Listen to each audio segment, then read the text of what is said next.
The work that I do with people is to help them uncover their authentic self. And that is the person they were born to be. When we are born, we all have tremendous unlimited potential. We have our innate personality traits, we have strengths that we're born with, we have gifts and talents, and we also have a very intact and healthy self-esteem.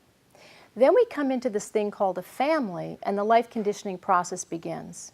And depending on the circumstances of the family we grew up in, what the environment was, what the role modeling was, what experiences we had growing up, will determine how much of our innate wholeness, how much of our potential is intact and how much gets compromised and gets eroded through the life conditioning process.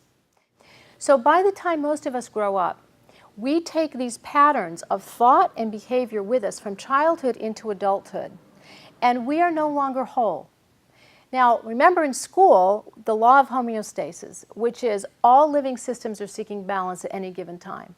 So in the unconscious quest for wholeness, what do? We look outside of ourselves, usually to another person, our ideal partner, our soulmate, to complete us.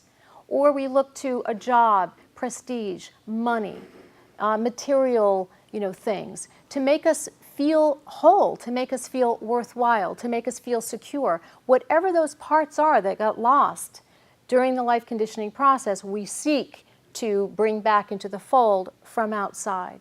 So my work is really about reclaiming your innate wholeness, understanding what are the circumstances that have put a lid on your potential, and how can you take the lid off and retrieve those lost parts so that you have all parts of you which are necessary to create and live the life to which you aspire, to what I call live boldly. Instead of living a life that is based on fear, you're living a life in which you feel fearless. You are free from the shackles of your life conditioning.